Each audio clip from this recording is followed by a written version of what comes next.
बहू, इतना धीरे धीरे काम करोगी तो कैसे चलेगा? अरे, तुम्हारी ननद की शादी है, कोई जिम्मेदारी का एहसास है कि नहीं? बताओ, एक बच्चे की माँ हो गई हो और अभी भी इसे टोकना पड़ता है। तुम्हारी बहन की शादी होती तब भी क्या इसी तरह हाथ पर हाथ धरे बैठी रहती? चलो, अब जल्दी जल्दी हाथ चलाओ। सावित्री जी अपनी बहू प्रिया से कहती हैं। प्रिया बोली, मम्मी जी, लगभग सारा काम हो गया है। आप इतना परेशान क्यों हो रही हो? जितनी भी साड़ियां थी मैंने फॉल लगाकर पहले ही रख चुकी हूँ, और दीदी को जो भी सामान जाएगा वह सब पैक कर चुकी हूँ। सावित्री जी बोली, बहू, और वह जो महंगा वाला डिनर सेट जो तुम्हारे साथ आया था वह भी उसे दे दो। मैं तो उसी समय सोच ली थी कि यह नेहा को दे दूंगी, पर लगता है तुम्हारा मन नहीं है। अरे, तुम्हारी शादी को तो इतने दिन हो गए, अब उसे निकाल कर क्या करोगी? रिया ने कुछ नहीं कहा, बस मुस्कुराकर हाँ में इशारा कर दिया और वहां से चली गई। कमरे में बैठी प्रिया सोच रही थी, अभी दिन ही कितने हुए थे जब वह बहू बनकर ससुराल आई थी। कुल मिलाकर 4 साल ही तो हुए थे होंगे। वह भी कैसे बीत गए पता ही नहीं चला, क्योंकि आते ही सासू माँ ने यह कहकर चाबी का गुच्छा थमा दिया कि तुम्हें तुम्हारा घर सौंप रही हूँ, पर उन्होंने यह नहीं कहा कि उसके साथ अपना विश्वास भी दे रही हूँ। फिर भी प्रिया सबको अपना बनाने की कोशिश में लगी रही। इधर प्रिया अपने कमरे में अपनी कमर सीधी कर रही थी। उधर सावित्री जी की बहन कमला बोली, दीदी, आपको नहीं लगता आप अपनी बहू पर कुछ ज्यादा ही हुक्म चलाती हैं?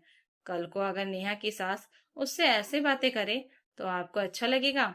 सावित्री जी बोली, मैंने ऐसा तो कुछ नहीं कहा। कमला जी बोली, दीदी, मैं 4 साल से देख रही हूँ, वह हर किसी को अपना बनाने की कोशिश में लगी रहती है। यह तभी संभव होगा जब आप भी उसका हाथ और साथ देंगी। मैंने ऐसे कई घर देखे हैं जहां मनमुटाव के कारण घर बिगड़ जाता है। कई बार बहू की गलती होती है तो कई घरों में सास की भी गलती होती है। आप मेरी बहन हैं, इसलिए कह रही हूँ, आगे आपकी मर्जी। सच कहा है किसी ने, जीवन तो माता पिता देते हैं, परंतु भाग्य ईश्वर लिखता है। बहुत किस्मत वाली होती हैं वो लड़कियां जिन्हें धन संपत्ति कम मिले पर सास ससुर का भरपूर प्रेम मिले, तो उसे ससुराल में मायके की याद नहीं आती और कोई कठिनाई नहीं होती। बड़ी धूमधाम से नेहा की शादी हुई और वह विदा हुई। एक पल को प्रिया को चैन नहीं था। बच्चा कैसे रह रहा है वह भी नहीं देख पाती थी, बस कुछ अपनों के भरोसे रहती थी।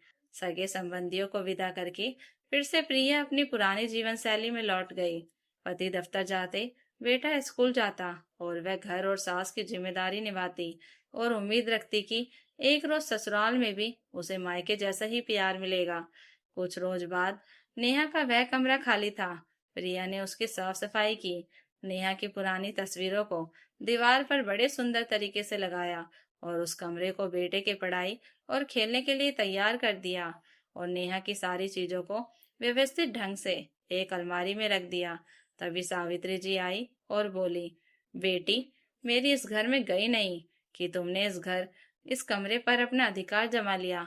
आगे चलकर सब कुछ तो तुम ही लोगों का होने वाला है, पर अभी से अधिकार जमाने की क्या जरूरत है? प्रिया बोली, नहीं मम्मी जी, ये हमेशा दीदी का ही कमरा रहेगा। बस मैंने इसमें हर्ष के खिलौने और कुछ किताबें रख दी ताकि अभी से उसे आदत लगे अलग कमरे में पढ़ने की। सावित्री जी पोते को प्यार करते हुए बोली, चलो अच्छा है, बुआ के कमरे में रहने से उसकी आदतें इसमें आएंगी। आखिर इसकी अपनी बुआ है, यह तो गद्दारी नहीं करेगा, वरना आजकल की भाभी ननद के जाते ही हर चीज को अपने नाम करवाना चाहती हैं। तभी तो मेरी बेटी को इस घर से इतनी जल्दी भेज दिया। प्रिया मुस्कुराते हुए बोली, मम्मी, इन 4 सालों में मैं इस घर को और आपको अपना बनाते बनाते अब थक गई हूँ।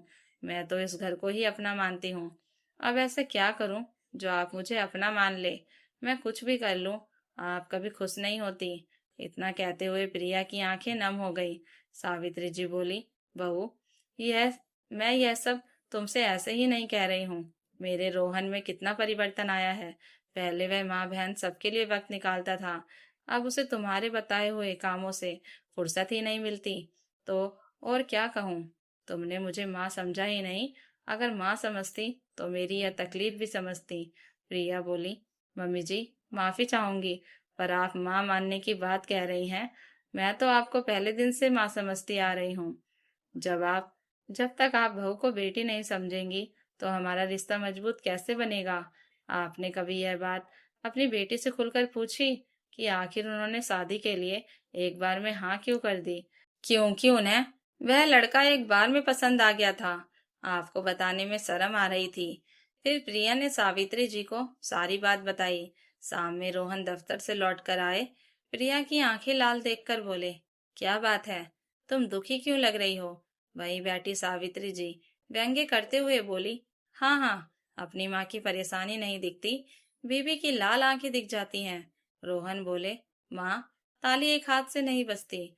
4 सालों में आपकी बहू को इतना तो जरूर जान गया हूँ कि यह अभी भी किसी चीज की शुरुआत नहीं करेगी।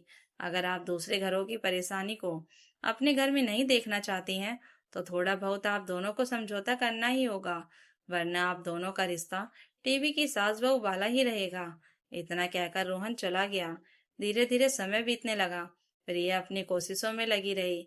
जब कभी टूटने लगती तो उसकी माँ समझाती, बेटा, एक अच्छे परिवार को बसाने में औरत को बहुत कुछ सहना पड़ता है, तभी तो सुखी संसार बसता है।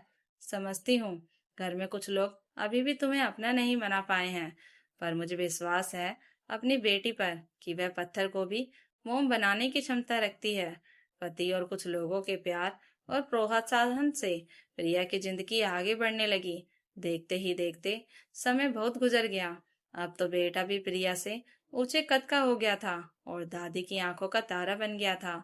एक शाम प्रिया रोहन से बोली, आपकी बहन की 15वीं सालगिरह आ रही है, याद है कि नहीं? क्यों ना उन्हें कुछ अच्छा उपहार दिया जाए? क्या कहते हैं आप? ऐसे तो मम्मी जी आप अपनी तरफ से जो देना होगा देंगी, पर हमारा भी तो कुछ फर्ज बनता है। रोहन बोला, तुम भूल रही हो कि हमारा बेटा पढ़ाई के ऐसे मोड़ पर है जहाँ पैसे ही खर्च होने वाले हैं, और अभी तो महीने का आखिरी समय चल रहा है। ऐसे ही हाथ तंग है, उस पर से तुम अच्छा उपहार देने की बात कर रही हो। अरे, माँ जब दे ही रही हैं तो हमें अलग से देने की क्या जरूरत है? तुम कितना भी कर लो, तुम्हारे लिए उनकी सोच बदलने वाली नहीं है। अब तो हार मान जाओ। वह बोली, इतने सालों में मैं हार नहीं मानी तो अब क्या मानूं? हाँ, अपनी बहू के आने से पहले अपनी सास की बहू कम बेटी बन जाना चाहती हूँ। तो क्या ज्यादा चाहती हूँ? अब तो माँ भी नहीं रही जिससे कुछ सलाह लूं, इसलिए आपसे पूछ रही हूँ। मुझे याद है, माँ हमेशा कहती थी, अपना फर्ज निभाती रहना, लोग क्या सोचते हैं यह सोचकर मन दुखी मत करना। रिया बोली, अब मैं दूसरों की बातों से दुखी नहीं होती। जिस दिन मम्मी जी हमारे रिश्ते को समझेंगी, सब ठीक हो जाएगा। रोहन बोला, तुम जानती हो नेहा की शादी में लिया लोन अभी तक नहीं चुका पाया हूँ, और अब बेटे की पढ़ाई का खर्च भी आने वाला है। फिर यह उपहार की बात क्यों? मैं जानता हूँ तुम रिश्तों के लिए कितना सह चुकी हो। रिया बोली, धैर्य ही क्या जो छोटी परेशानियों से टूट जाए। मैंने उनके लिए साड़ी और वही झुमका रखा है जो मम्मी जी ने दिया था। माँ की चीज बेटी को दे दूंगी। रोहन बोला, मैं पैसे जोड़ रहा हूँ और तुम खर्च कर रही हो, थोड़ा संभल कर चलो। प्रिया बोली, आप चिंता मत कीजिए, मैं घर के खर्च में कटौती कर लूंगी। तभी सावित्री जी बोली, बहू, नेहा की सालगिरह की तैयारी हो गई? रोहन बोला, माँ, हालत आपसे छिपी नहीं है, सब संभालना मुश्किल हो रहा है। सावित्री जी ताना मारते हुए बोली, यह सब तब सोचना चाहिए था जब खर्च करते थे। रिया ने बात संभालते हुए कहा, मैंने सब इंतजाम कर लिया है, आप चिंता मत कीजिए। सब नेहा के घर पहुंचे। रिया ने उपहार सावित्री जी के हाथ से दिलवाया। खोलकर देखा तो वही झुमका था। सावित्री जी बोली, चलो ठीक है, कम से कम हल्का नहीं है, वरना इज्जत चली जाती। नेहा ने भी तंज कस दिया कि अपने ही घर की चीजें दे रही हो। रोहन दुखी होकर बोला, देख लिया, तुम कितना भी कर लो, इन्हें खुशी नहीं मिलेगी। प्रिया मुस्कुराकर बोली, कोशिश करने वालों की कभी हार नहीं होती। घर लौटने पर भी सावित्री जी ने कमी निकाल दी।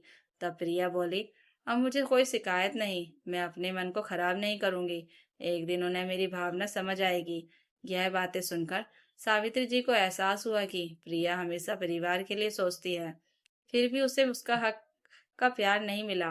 अगले दिन रोहन ने भी माँ से कहा कि अब बहू के बारे में सोच रही है, वह भी कल सास बनेगी। यह सुनकर सावित्री जी सोच में पड़ गईं। फिर कुछ देर बाद प्रिया को बुलाकर एक डब्बा दिया और बोली, बहू, आज तक मैंने तुम्हें कुछ नहीं दिया, इसमें मेरा सारा प्यार है। प्रिया ने खोला तो उसमें सुंदर झुमका था। यह सुनकर वह भावुक होकर उनके गले लग गई। शाम को रोहन आया तो बदलाव देखकर हैरान रह गया।